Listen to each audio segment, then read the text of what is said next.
Hello and welcome to Chester Library. This is the Novel Idea series, where we interview leading authors about their latest creative book. And we are so excited. I was personally excited when her publicist actually got back to me so quickly. I couldn't believe it. But Kristen Baer O'Keefe is here. She is the author, and you may have seen her in People magazine of Agatha is Afraid of Everything. Um, and yes, this is, someone just asked me, is this live? Yes, this is live. So before we begin, again, this is recorded. And those of you out there on Facebook, if you have any questions, you can actually chat with me. I'll be monitoring that. And we also have this available on Zoom, and this session will be recorded. So Kristen, hi, how are you? Hi, I am doing very well. Thank you. Thanks for having me. Well, we're really glad to have you here. So before we begin, congratulations again. I know I've said it a few Thank you, thank times, you, but it's thank so you. exciting. It's I'm exciting. sure you have tons of. So the first thing, because we had someone ask that question, how did you come up with the title of your book?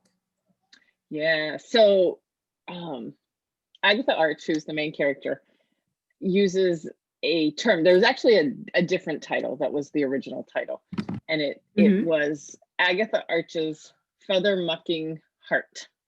Throughout the Okay. book, Agatha uses feather mucking instead of the alternative um, because of her kids who don't want her using the alternative. Um, and so the original title was Agatha Archer's Feather Mucking Heart. And when we sold it to Alcove, they loved it, but they said, we a little pushback on it just because they just wanted to make sure that everyone was comfortable with the feather mucking. So they said, do you have any other titles? And I had a short list. And Agatha Arch is Afraid of Everything was at the top of my short list. And I sent it to them and they loved it. And my agent loved it. And we went from there. And it really tells so much about this book because it really, the whole story starts with fear. And I really think that's really timely for right now, especially when there's so much going Yeah. on. And I think that's what's drawing people is that title, Agatha Arch. So tell us a little bit, because we do have people at Chester Library who have not read the book. Mhm. So could you tell us, just give us a summary of the book in your own Sure. words? Yep.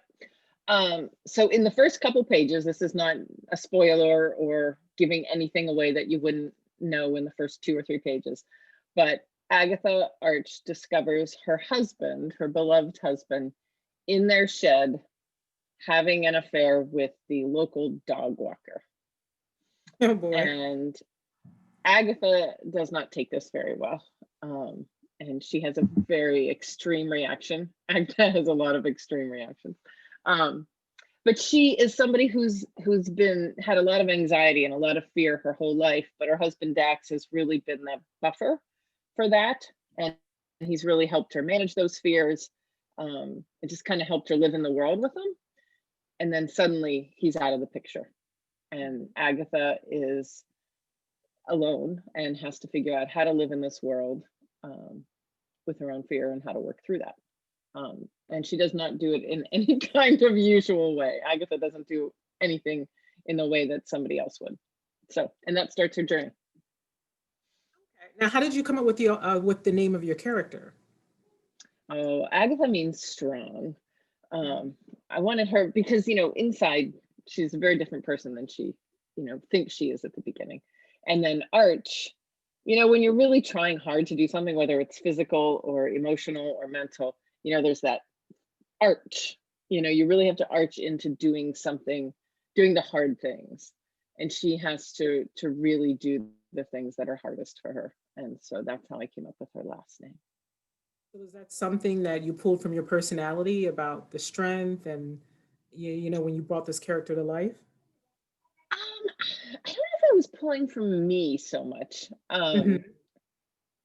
But she came about, so at the core of this story is a Facebook moms group. So I don't know how many of you out there are moms with kids and are involved in Facebook moms groups.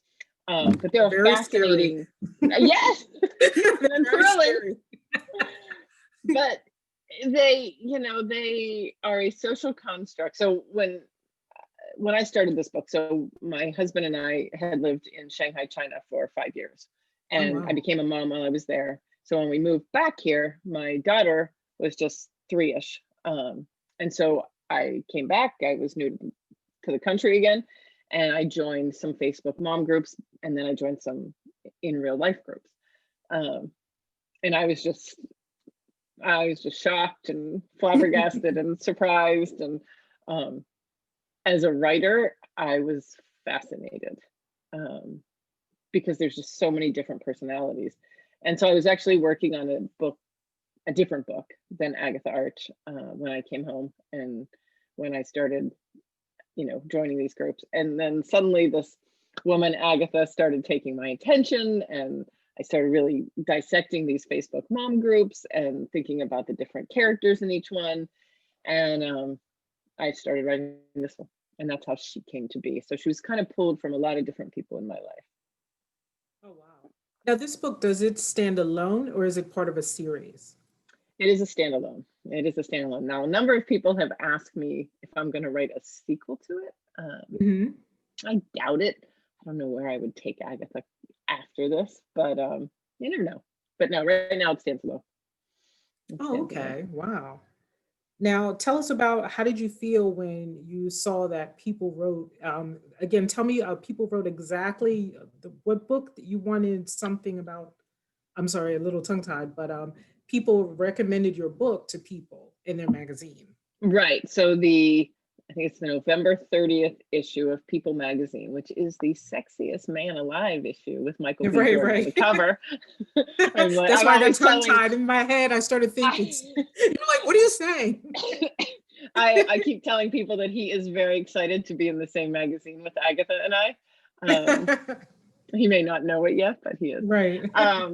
But no, they featured it. They have a book section, and they featured it as a best new book, That's which was great.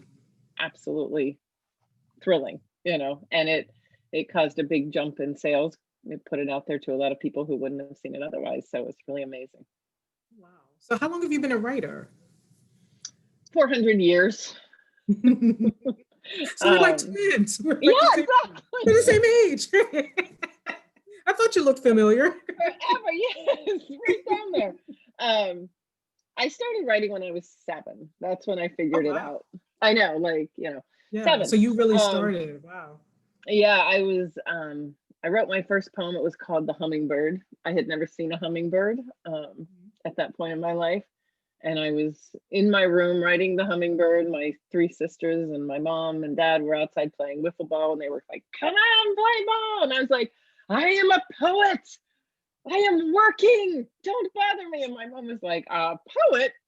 Like, and that's what Right. I am. So that's how I started, and I never stopped. I just was obsessed.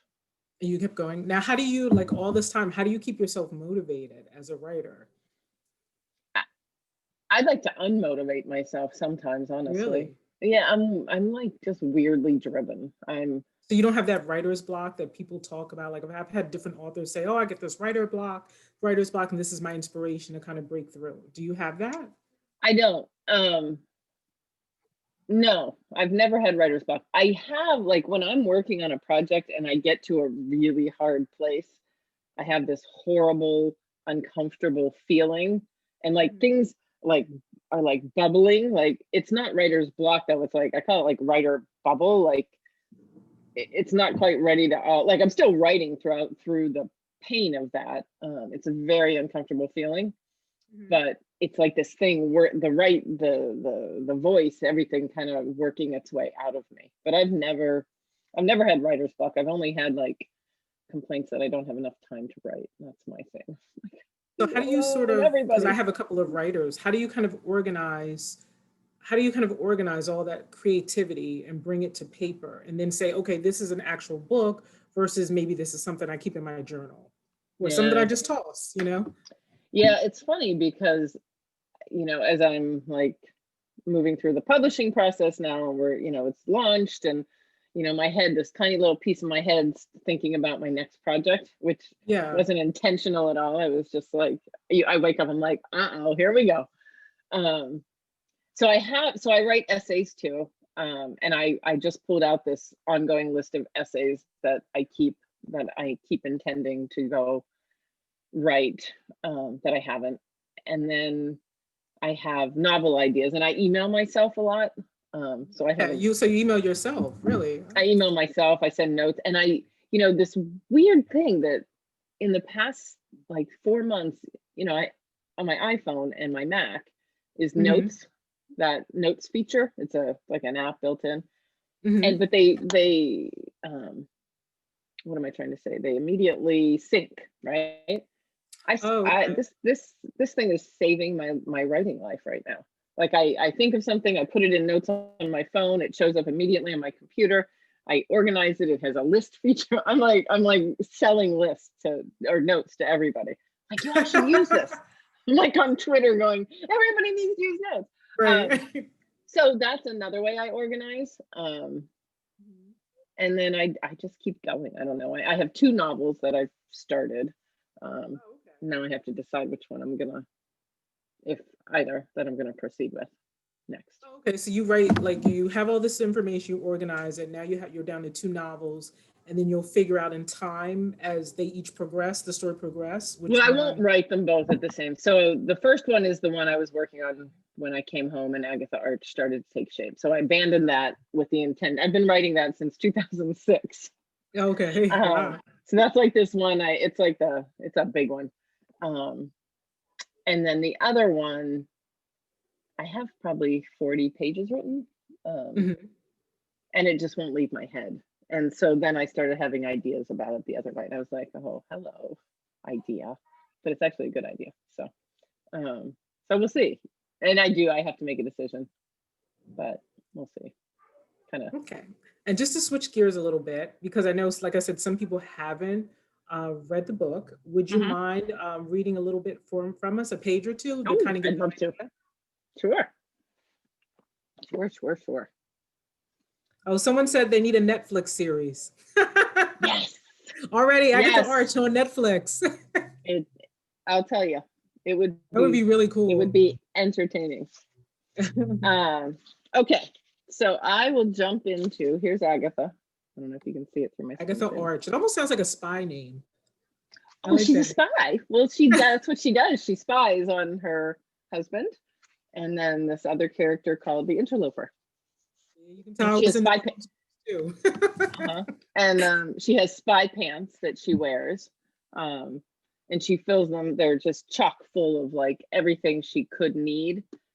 She's obsessed with Bear Grylls, the adventure survivalist. Oh yeah, And okay, yeah, oh, got she's it. obsessed. He's kind of like her touchstone for strength. And she has Okay. a Bear Grylls bobblehead that she keeps with her at all times. And so she kind of follows on, what would he put in his spy pants if he were a spy, kind of thing. So Okay. yeah. All right, so I'm just going to read you a couple pages from chapter 1. um I'll read the opening. It is quite possible Agatha Arch will be alone forever, or maybe not. It's much too early to consider either eventuality. Today is her very first "my husband screwed the dog walker in the shed and left me" day. Phrased that way, it sounds almost like a celebration, but it absolutely is not. Agatha smells like skunk. Her cheek is creased from lying on the porch all night, waiting for Dax to return with their boys. Her big toe throbs. The house is quiet, silent, except for that bloody woodpecker pecking another hole in the clapboards near the roof line. Tap, tap, tippity tap. Agatha's hands are full of splinters. No wonder. To say her heart hurts is an understatement, or maybe an overstatement. Can she feel her heart? Is it even there? Did Dax pack it up and take it with him? Hello, hello, heart. Are you in there? Agatha has so many questions. How long will it take for the skunk stench to wear off? Will taking a bath in tomato juice extinguish the odor, or is that an old wives' tale? Who the hell were these old wives? And why did they have so many tales? Will her toenail turn black and fall off? If so, is that a sign of fortune or a warning of impending doom? Will her cheek be creased forever? Will she wear the crease like a scarlet letter? What is the best way to kill a woodpecker? Not that she would. What are her boys thinking? How are they feeling? When will they return? Slumped against the porch swing, upright at last, she remembers the previous evening's posts in the Wallingford Facebook moms group about her and the shed and the hatchet and the dog walker and Dax. Oh God, the hatchet. The Facebook moms know everything. High Priestess Jane Poston knows everything. Kumbaya Queen Melody Whelan knows everything. Agatha drops her head into her hands, gingerly. The splinters hurt. From her perch, she sees the shed, or rather, what's left of it. Tap, tap, tippity tap. And that's the opening. Wow, that's great. What genre would you consider your book? Let's see. So on Amazon right now, it's doing very well in women's divorce fiction. There's a niche for everyone. There is. But that's a category. So, you know, somewhere commercial fiction, upmarket literary fiction, you know, these are all these terms they fling around in the publishing world. I call it a story, but commercial, upmarket literary, domestic fiction, I think is another term, which is weird, Okay. but out there. Yeah.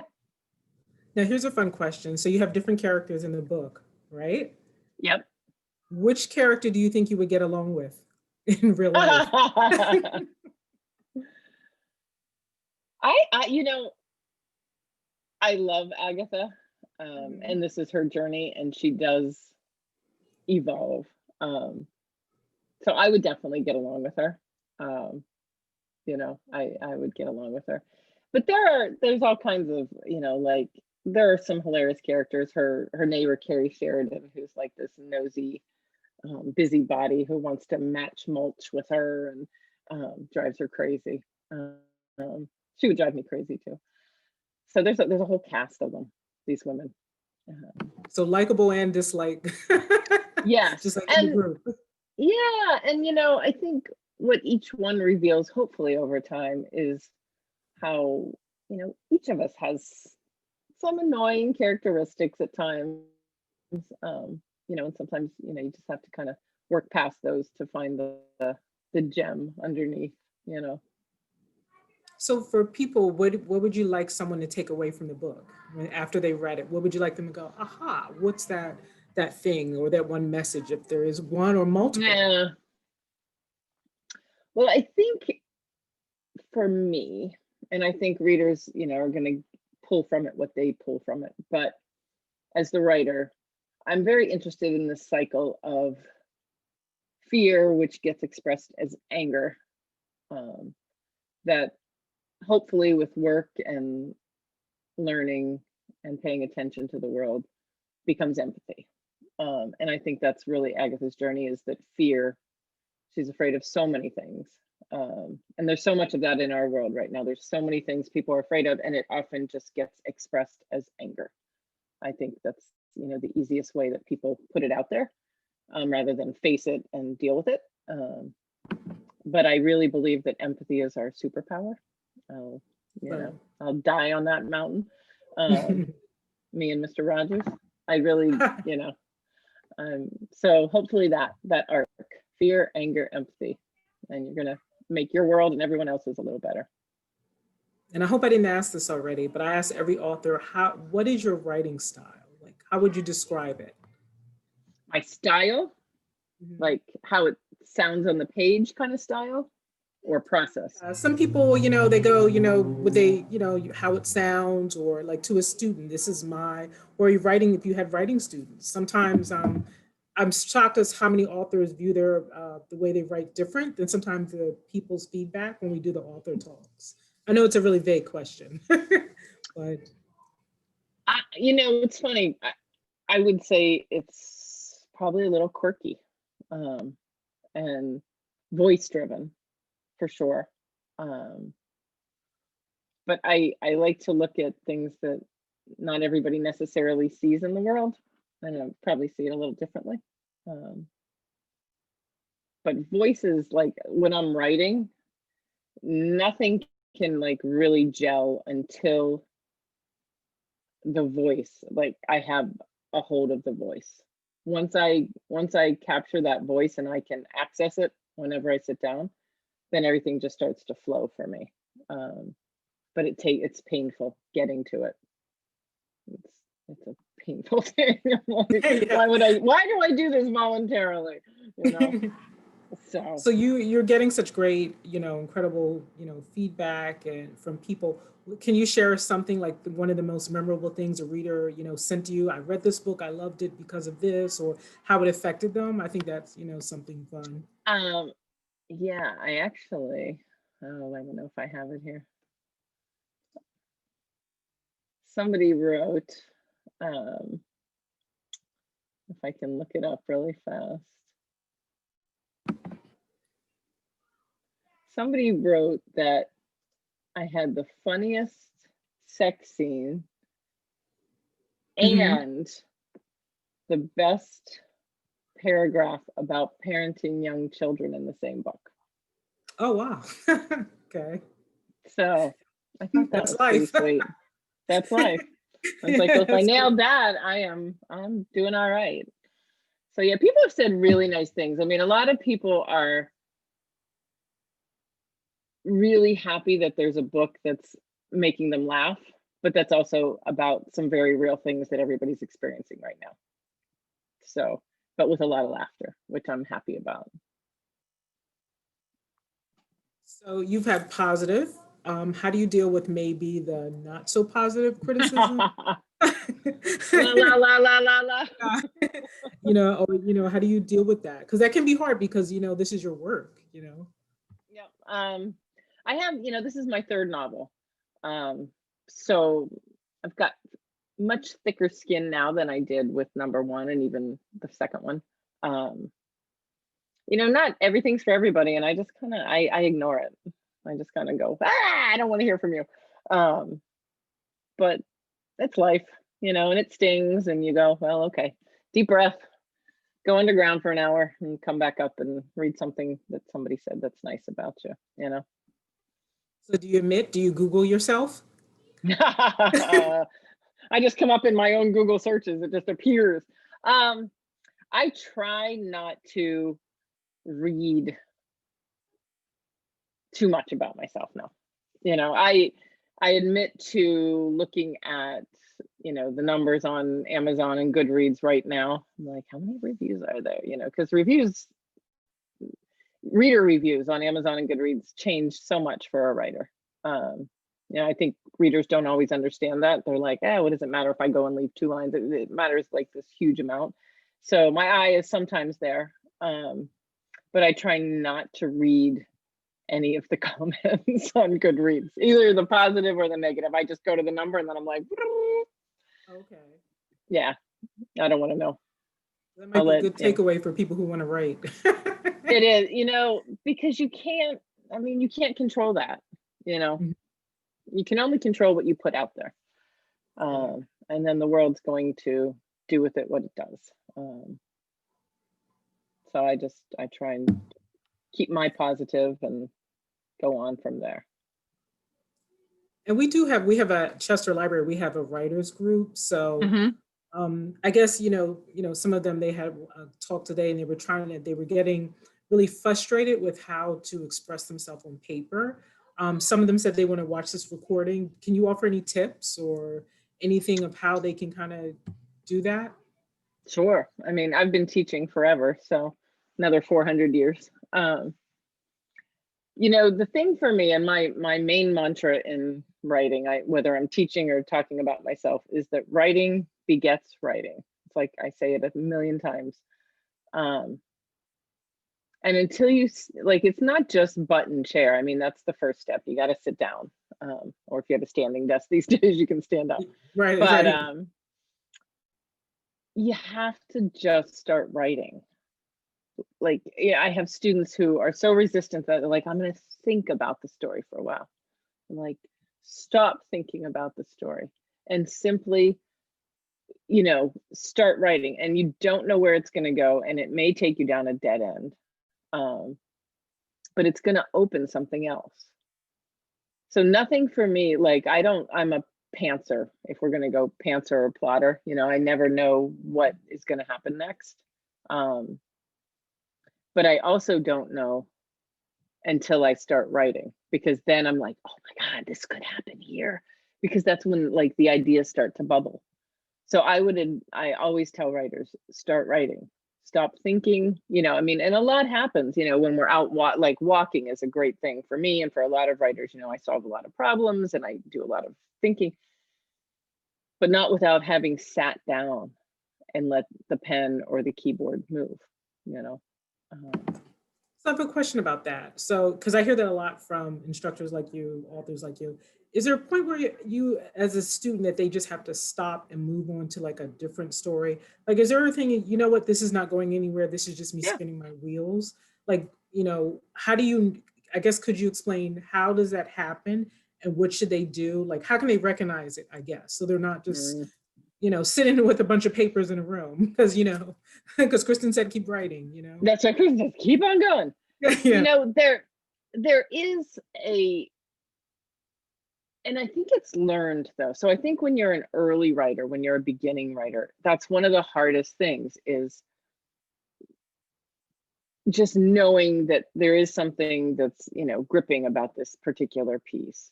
Or, I have tons of stuff I've just tossed away and haven't ever followed up on because I knew it wasn't working. But again, it's practice.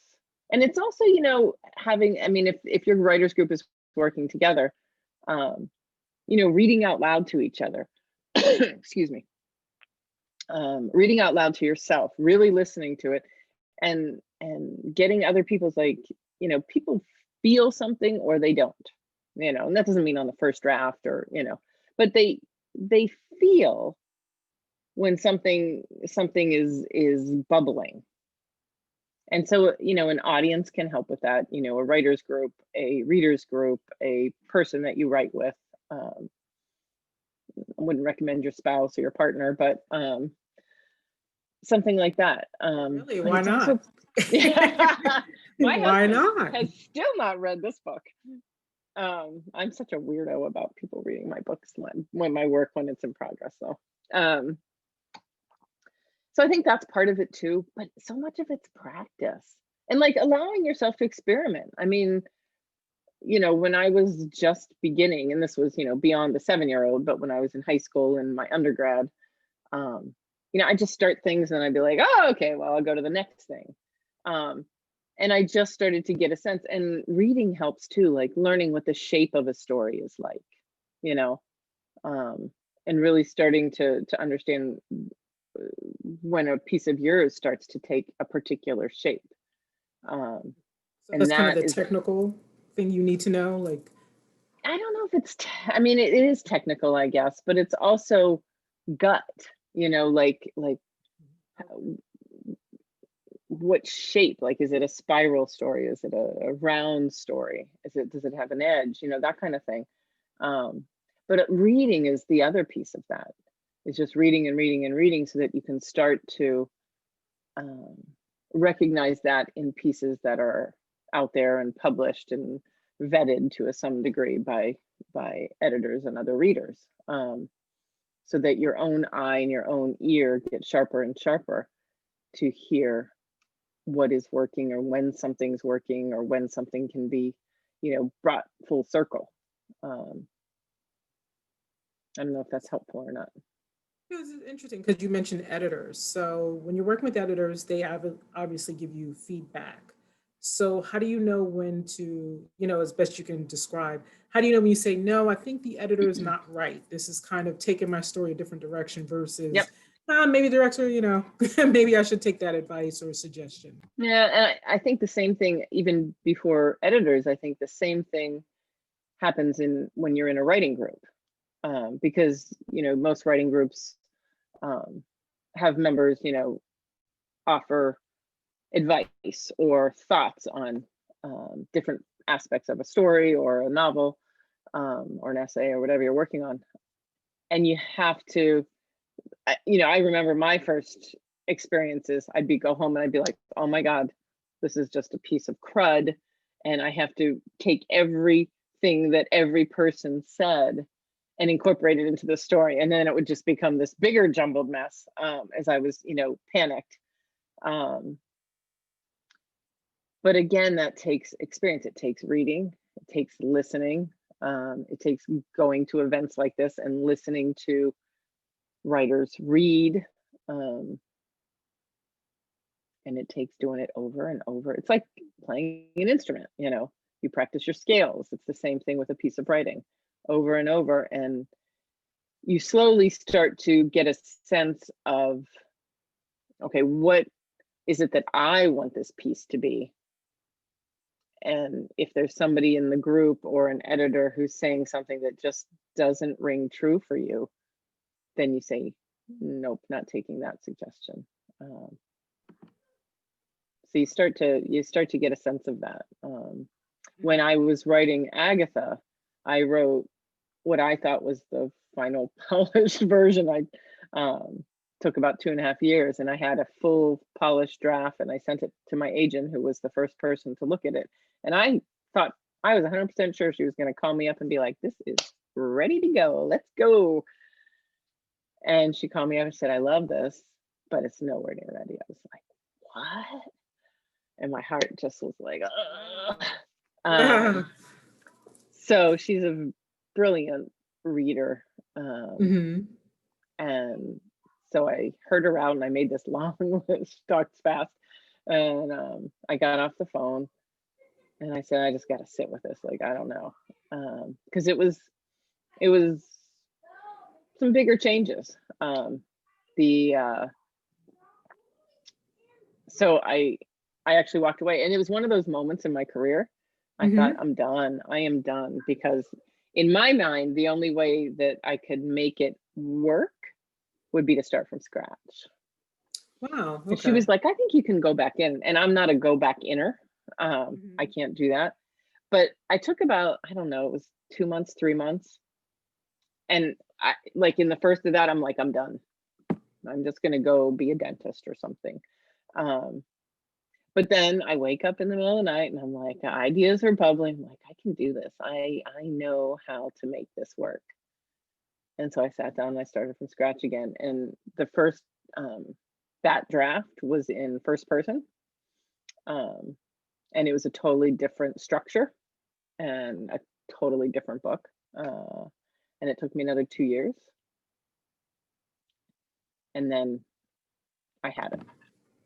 Wow. So, but it takes a lot. It takes a lot to figure out when something's working, when it's not working, who to listen to, who to trust, Wow.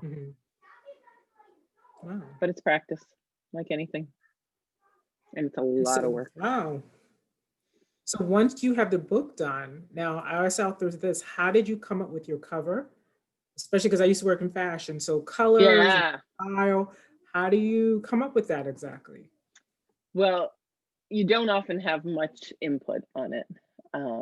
I was happy that my editor said, tell us what you envisioned for it, as they were starting to work with the artist. So I saw something very graphic, not a picture of a real human, not, but something very like a graphic representation of Agatha. So I told them that, and that's what they sent back. I was like, I love this. So I was delighted with the cover. Yeah, it's really, I like it a lot. I just want to love that. Yeah, it's pretty eye-catching. And the binoculars gives me a lot of opportunity to use binoculars and PR stuff. Right. Now I'm just checking, Carol or anyone, do you have any questions? Because I know I'm kind of going through questions. Suzanne said she's recommending this to her book club for sure. We already have our we have our votes for you to be on Netflix. So we just need to get a car. And keep in mind, Susan too, Suzanne. I think it's I Suzanne. pop into book clubs. So I did my first for Agatha Arch last night, and it was a load of fun. So reach out. There's a book club questionnaire, book club kit on my website and at the publisher's website. So you can pop in there for questions, and you can reach out to me if you want me to pop into your book club. You'll be back at Chester. I can tell you already. I can tell you we'll be doing this again. Excellent. We'll be doing this again. Excellent. We'll just every week we'll just come up. Hey, Kristen's I here. love it. Now, Kristen, because we are on Facebook Live, can you share your social media? Because I'm sure people want to follow you right now because you're on Facebook, Sure. you're on Instagram. Yep.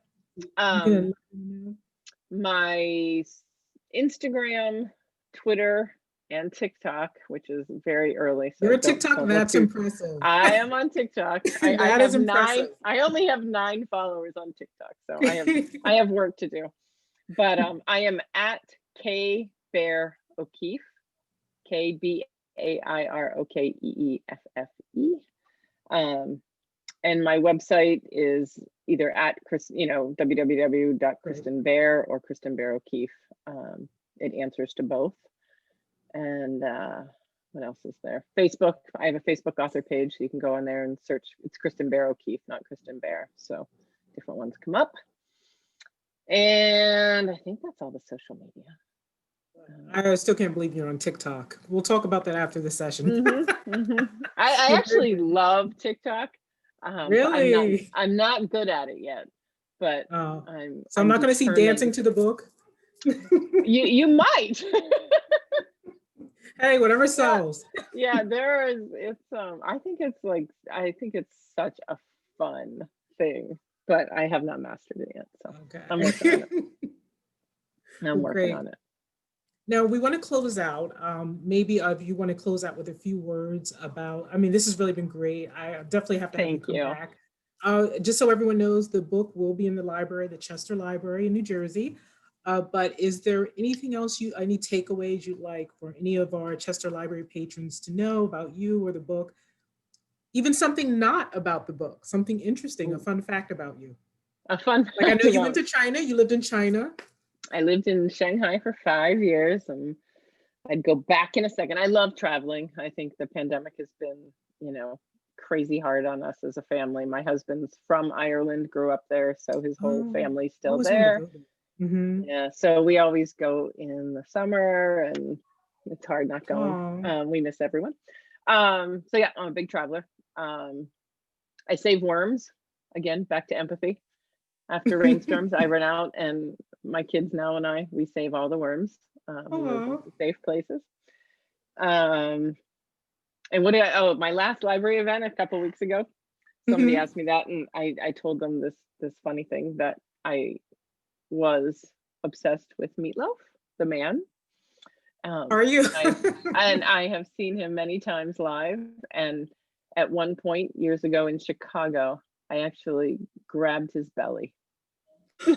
Did you really? Do you have a picture? So you should have had. I don't. I wish I did. No, I had to get his attention. I was at a meet and greet, and it was my only opportunity to talk to him. And he was completely distracted. Somebody else was like, I was waiting and waiting and waiting. It's Meatloaf. I was really, and so finally I just reached out and grabbed his belly, and he was just like, well, hello. Wow. Well, he didn't freak out. See, those are good days when you could touch people. They wouldn't freak out. This was pre-pandemic. Yeah, right. But yeah, lots of funny stories. I have to write that. That's one of the essays on that big long list I had referenced earlier, was Meatloaf Saved My Life. Oh, great. Well, Kristen Bear, thank you. Agatha Arch is Afraid of Everything. I apologize. I think I must have stuttered in the beginning because I was so excited to have you here. Like, this is really awesome. Thank you. You are amazing. And I'm so thankful for having me. Thank you so much. I'm going to stop the recording. For those of you on Facebook, again, this is Chester Library with Kristen Bear. Agatha Arch is Afraid of Everything will be in the Chester Library. I don't even know where to look on my camera, so, but I'm here. But hopefully you see the highlight. You just see Kristen, not me. But thank you so much, Kristen. It's a pleasure. And with that, we're going to stop the recording. And you have a great holiday. And it's a really pleasure to meet you. And we want to have you back at the library once people have read the book and you can come and talk about it. So I'm going to get the kit. Definitely. I'll be there. Thank you. Thank you so much. Take care. Thank you for joining us.